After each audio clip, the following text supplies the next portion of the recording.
যাবে যাবে মার্কাটা কি 21 তারিখ জানিয়ে দাও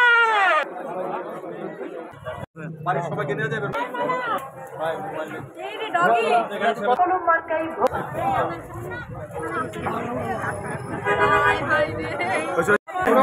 মানুষ যেভাবে আমার গ্রহণ করেছে তারা খুব ভালোভাবে গ্রহণ করছে। আমি জয়ের ব্যাপারে শতভাগ আশাবাদী ইনশাল্লাহ। তাদের উদ্দেশ্য বলছে আমি যদি নির্বাচিত হতে পারি, জনগণ যদি আমাকে নির্বাচিত করেন, আমি মাননীয় বর্তমান এমপি গোলাম রশিদ গাজী সাহেবের সাথে থেকে রূপগঞ্জকে ইনশাল্লাহ মাদকমুক্ত করব ইনশাল্লাহ। হাবিব ভাইয়ের মার্কা দোয়ার কলম। হাবিব ভাই আমাদের মনোনীত প্রার্থী এবং হাবিব ভাই ভালো মানুষ হিসাবে এই দাউদপুরে গোলাম দস্তগীর গাজী সাহেবের সাথে বারবার এসেছেন এবং দাউদপুরে অনেক উন্নয়ন করেছেন। সেই হিসেবে সাধারণ মানুষের সাড়া আছে। দাউদপুরের সকল মানুষ আগামী 21 তারিখ ইনশাল্লাহ আমরা সকলে ভোট কেন্দ্রে যাইয়া হাবিব ভাইকে আমরা দোয়াত কলম মার্কায় ভোট দেব এবং মানুষের সেই আস্থা ভরসা হাবিব ভাইয়ের প্রতি আছে।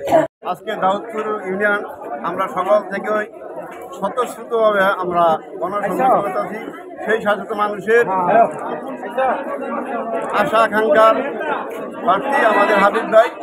আগামী 21 তারিখ সারাদিন আমরা দোয়াত কলম মার্কায় হাবিব ভাইকে বিজয় করব এই আশা ব্যক্ত করছি।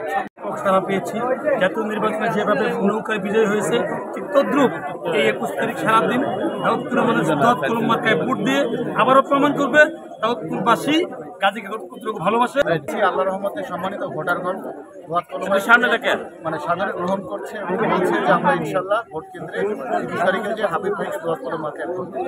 তো আমার বিশ্বাস যে আমরা যে শঙ্কিত ছিলাম যে ভোটাররা আসবেন না, আসলে দেখা যাচ্ছে যে প্রচুর ভোটাররা ইনশাল্লাহ ভোট কেন্দ্রে যে দোয়াত কলম মার্কায় ইনশাল্লাহ হাবিব ভাইকে ভোট দেবে এবং বেশিরভাগ দেখা যাবে যে মা বোনরাই বেশি ভোটটা দেবে ইনশাল্লাহ।